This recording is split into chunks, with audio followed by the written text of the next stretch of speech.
And when did Tony join as a CEO then? I, I, I think I met him. I don't know if remember the exact timeline, but he ended up joining probably 6 or 8 months later. So I Okay. was a really bad CEO for those first few months. I'm glad he joined before we had to pay like file taxes or anything like that. And how did you like? So you were you were CEO because you were just the de facto sort of I was a sole community. founder, you know. Okay. So Okay. and Well, the that's one first way few to be hires, CEO. yeah. So I just registered. I registered the company on LegalZoom, you know, for $80 or whatever it was, and I just got started. You know, so it was very kind of informal.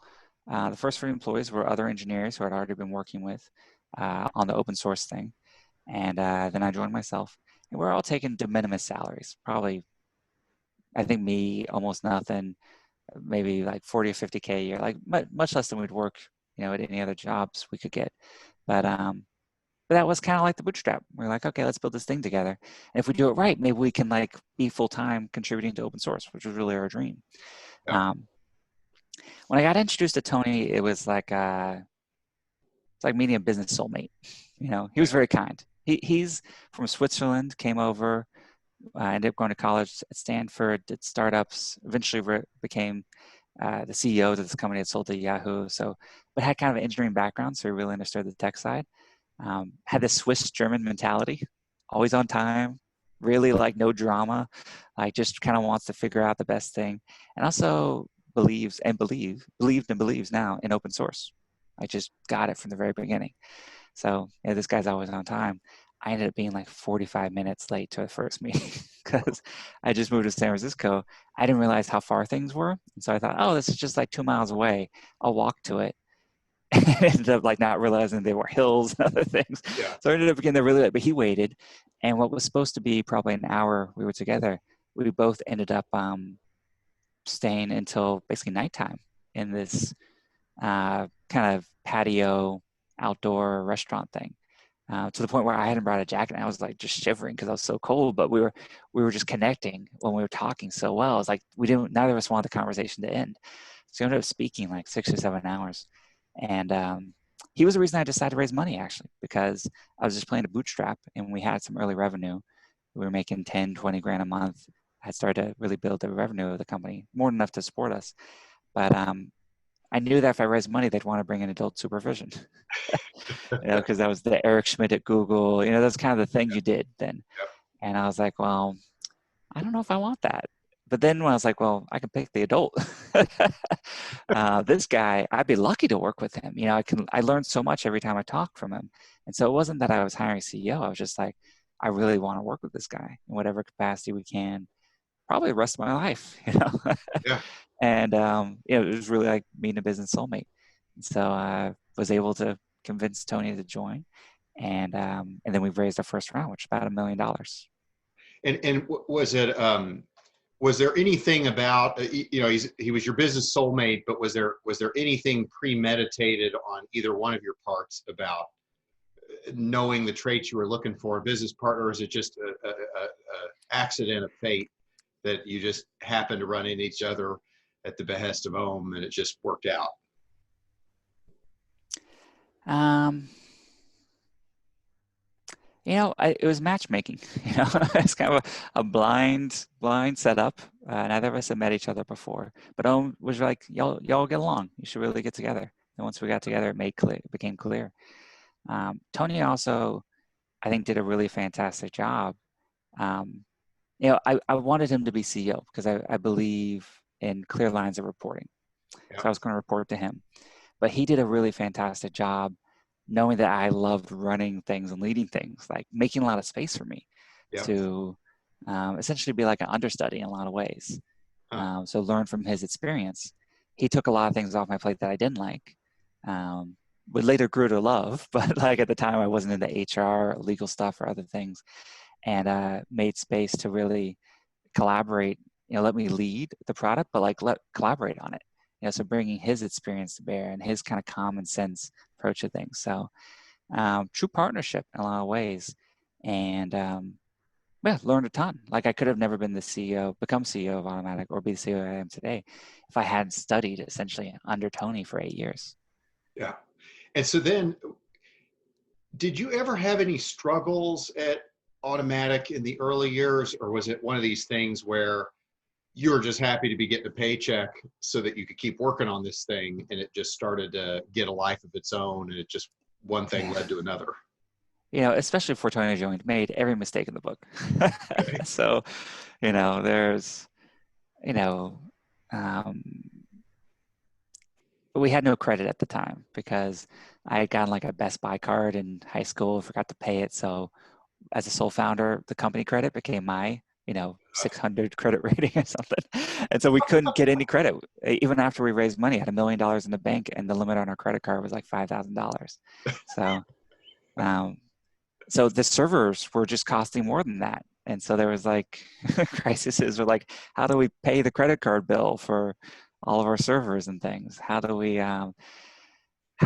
wire money to people? How do we, there was an issue where we didn't have the WordPress.com domain. There's a whole drama around getting that domain. Um, there was people suing us. There was like kind of just all the above um, that we were going through.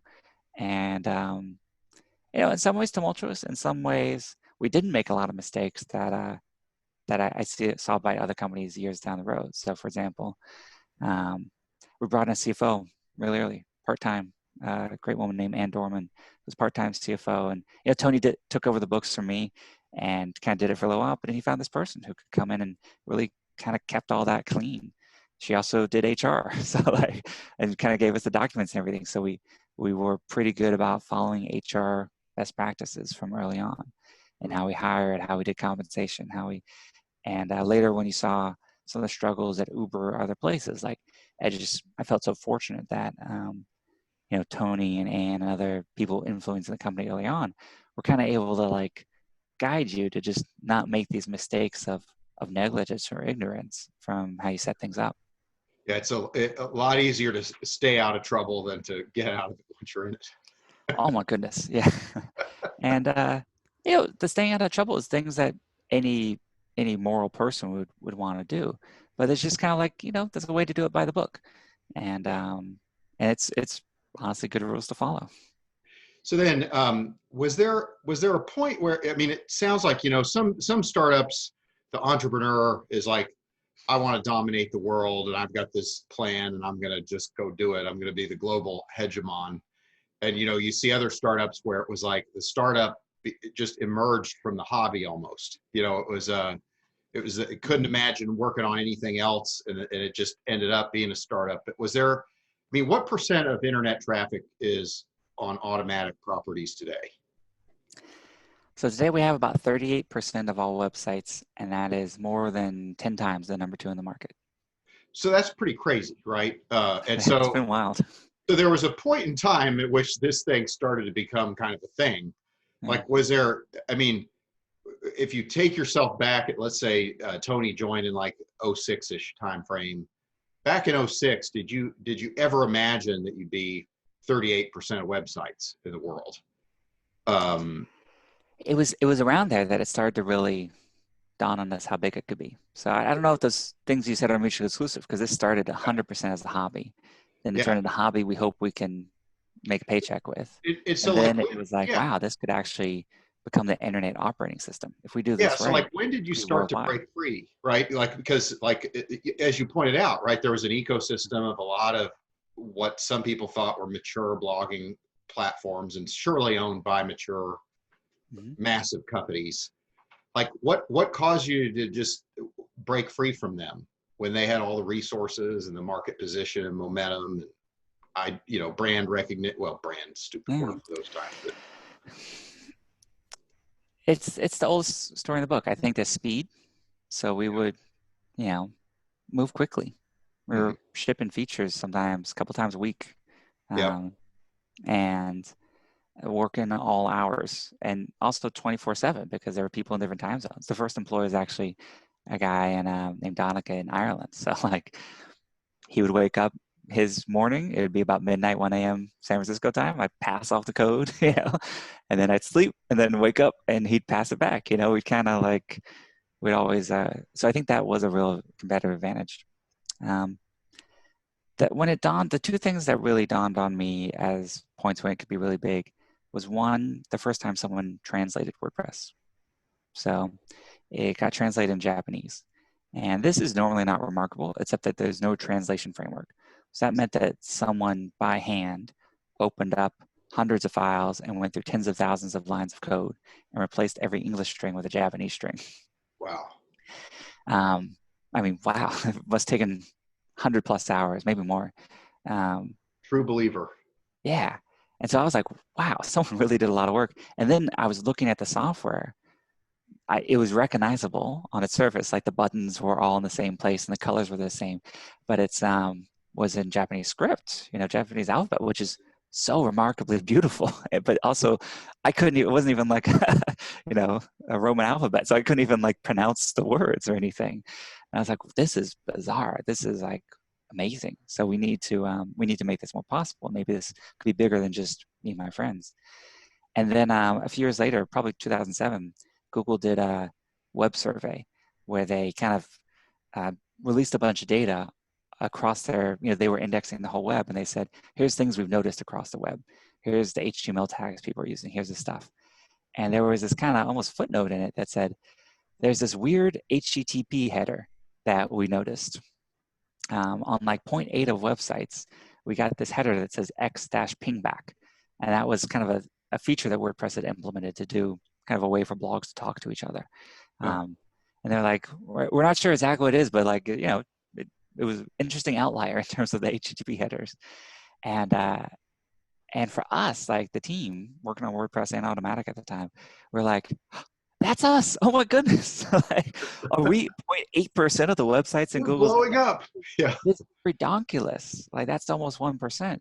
And, because we were really the only software that implemented this thing at scale.